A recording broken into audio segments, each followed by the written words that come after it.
क्या हरियाणा हिंसा प्रायोजित थी?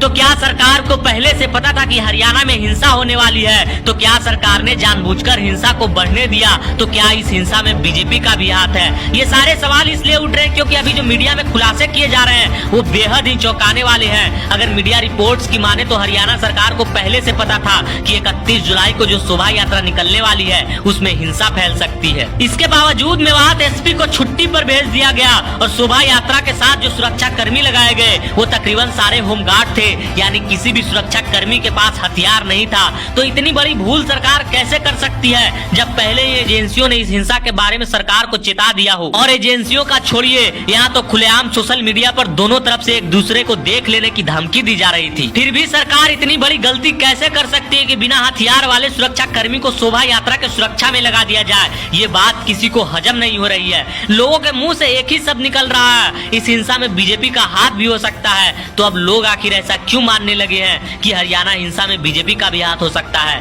तो आइए आपको इसका कारण सबूत के साथ बताते हैं। इसके लिए थोड़ा अतीत में चलना पड़ेगा। वो तारीख थी 14 फरवरी और साल था 2019। जम्मू श्रीनगर राष्ट्रीय राजमार्ग से होकर सीआरपीएफ का काफिला जा रहा था। इस काफिले में अधिकतर बसें थी जिनमें जवान बैठे थे।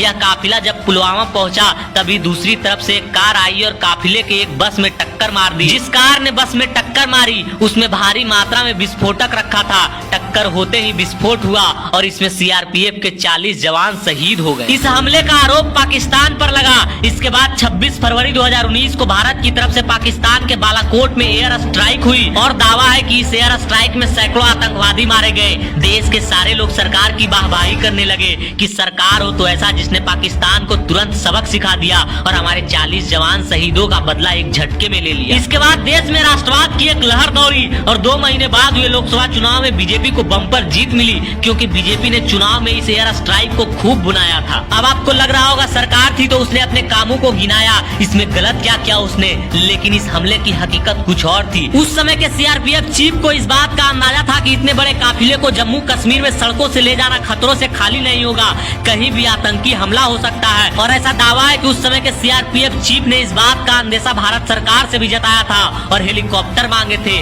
ताकि वो अपने जवानों को सुरक्षित ले जा सके, लेकिन भारत सरकार ने हेलीकॉप्टर देने से मना कर दिया था। और इस बात की पुष्टि उस समय के जम्मू कश्मीर के राज्यपाल सत्यपाल मलिक ने भी किया, यानी सरकार अगर हेलीकॉप्टर दे दी होती तो पुलवामा हमला होता ही नहीं, यानी 2019 के चुनावों के लिए बीजेपी के पास कोई मुद्दा ही नहीं होता। अब आते हैं हरियाणा हिंसा पर। दावा है कि इंटेलिजेंस ने राज्य सरकार को पहले ही चेताया था कि 31 जुलाई को जो शोभा यात्रा निकलने वाली है उसमें हिंसा हो सकती है। इसके बाद भी मेवात एसपी को छुट्टी पर भेज दिया गया और जो शोभा यात्रा की सुरक्षा के लिए जवान लगाए गए थे वो तकरीबन सारे होमगार्ड थे जिनके पास हथियार नहीं होता है, यानी वो किसी भी तरीके के अनहोनी से निपटने के लिए तैयार ही नहीं थे। और कमाल की बात देखिए, 6 से 8 महीने बाद इन लोकसभा के चुनाव होने हैं और उससे पहले हिंदू मुस्लिम की घटना बढ़ रही है। यही वो कारण है जिससे लोगों को लग रहा है कहीं इस हिंसा में बीजेपी का हाथ तो नहीं। News inside.